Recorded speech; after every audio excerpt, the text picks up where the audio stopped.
Assalamualaikum warahmatullahi wabarakatuh.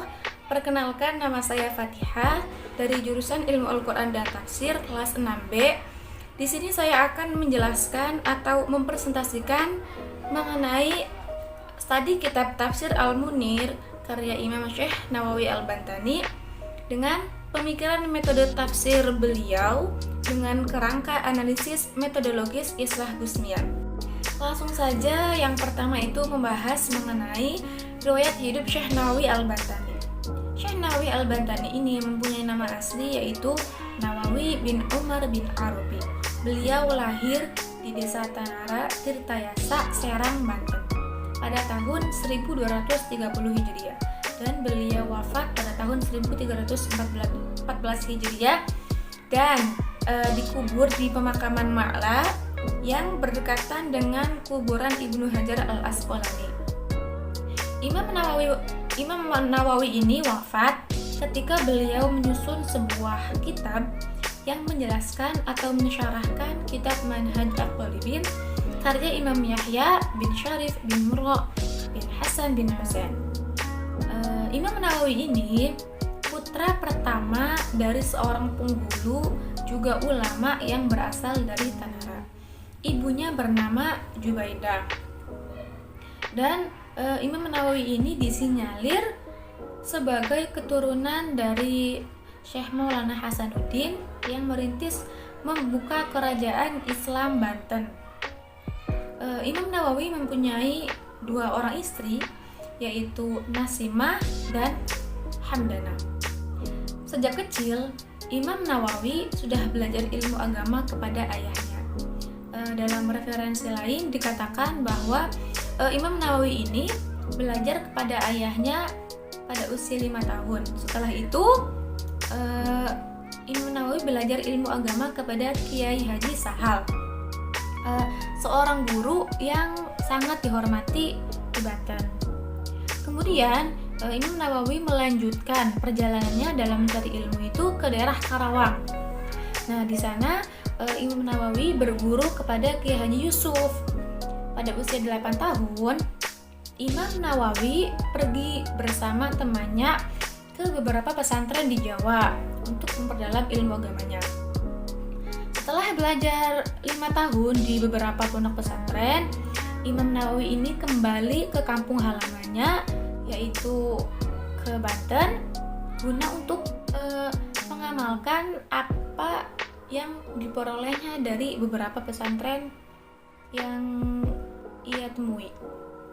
Akan tetapi, Imam Nawawi ini belum puas dengan ilmu yang dimilikinya. Akhirnya, dalam usia 15 tahun, Imam Nawawi meninggalkan tanah air menuju Mekah. Di sana, ia belajar dan berguru kepada Said Ahmad Nahrawi. Adapun karya-karya dari Imam Nawawi Al-Bantani adalah yang pertama dalam bidang tafsir yang paling menonjol, yaitu Tafsir Al-Munir atau Marah Abid. Yang kedua dalam bidang tasawuf diantaranya Salalim Al-Fudala Syarah Hidayah Al-Adkhiyah. Yang ketiga dalam bidang hadis diantaranya Thariq Al-Qaul Syarah Lubab Al-Hadis karya As-Suyuti. Yang keempat dalam bidang tauhid diantaranya Fatah Al-Majid Syarah Ad-Dur Al-Faraid fi At-Tauhid, Ad-Darari Syarah Kitab fi At-Tauhid karya Al-Bajuri. Yang kelima dalam bidang sejarah diantaranya Al-Ibriz Ad-Dani, Wuhyah Al-Awam dan Fatah As-Samad. Yang keenam dalam bidang fikih diantaranya Nihaya Az-Zain Syarah dari kitab Qurrah Al-Ain karya Zainuddin Al-Malibari. Dan yang ketujuh dalam bidang bahasa diantaranya Lubab Al-Bayan dan Fatah Al-Ghafir Al-Khotiyah. Selanjutnya yaitu mengenai sejarah penulisan kitab Tafsir Al-Munir. Jadi Syekh Nawawi ini menulis tafsirnya setelah adanya sebagian permohonan dari banyak orang-orang mulia yang ada di sekelilingnya. Hal ini tampak pada penjelasan di awal sebelum ia menjelaskan pembahasan surat Al-Fatihah. Beliau menyebutkan bahwa sungguh para teman-teman muliaku memohon kepadaku untuk menuliskan tafsir Al-Quran yang mulia. Maka aku pun ragu dalam waktu yang lama. Pada akhirnya, aku penuhi permintaan mereka itu demi mengikuti jejak para salaf yang telah menyusun ilmu agar tetap berkesinambungan. Tidak ada tambahan apapun atas perbuatanku. Akan tetapi, pada setiap masa ada pembaharuan agar hal tersebut dapat menjadi pertolongan bagiku dan bagi mereka orang-orang yang tak berdaya sepertiku.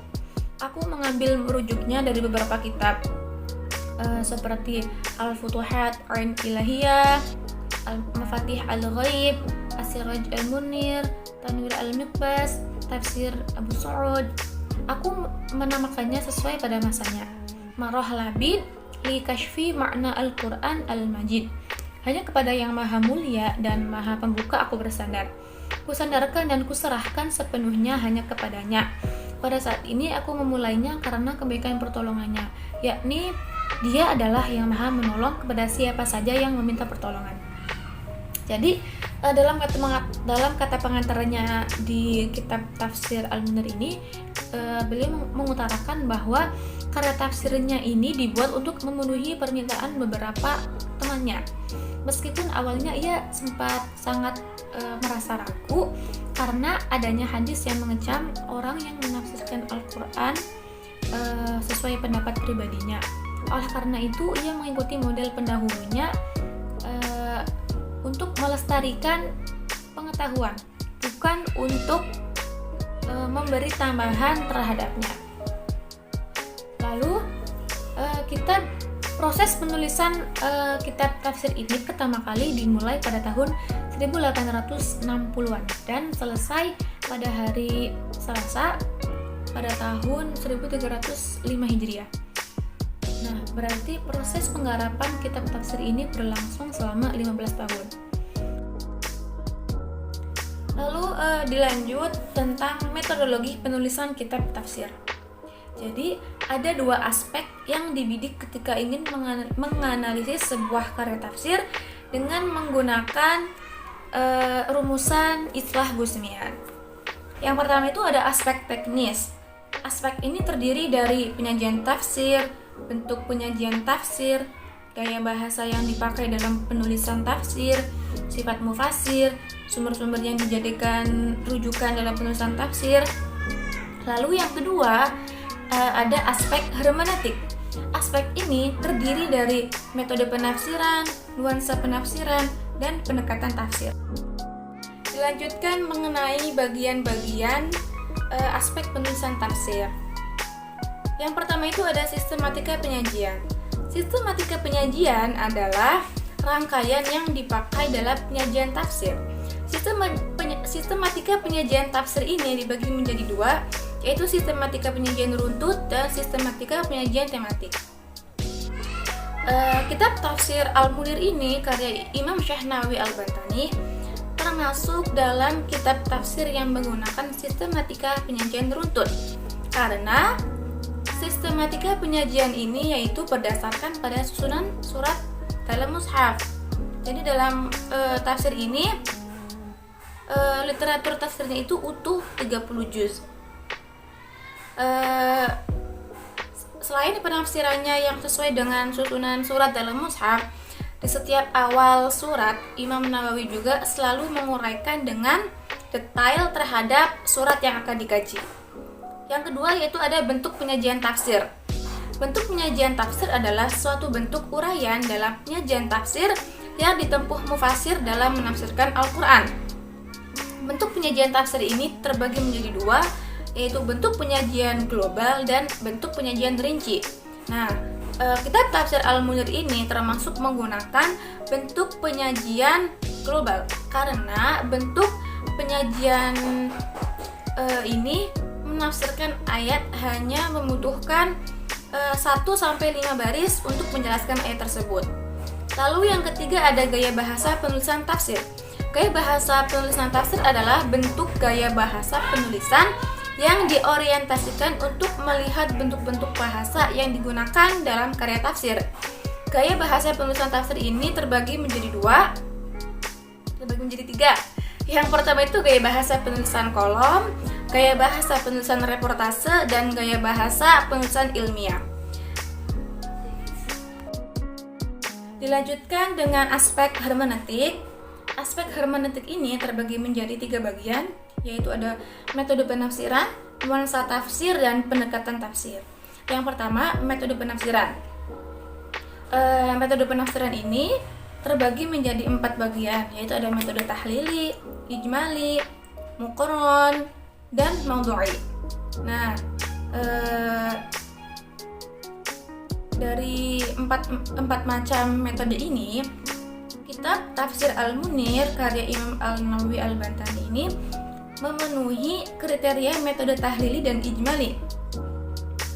Dari segi bentuk memenuhi kriterianya itu ro'i, karena analisis ro'i dalam kitab tafsirnya itu banyak digunakan daripada analisis riwayat.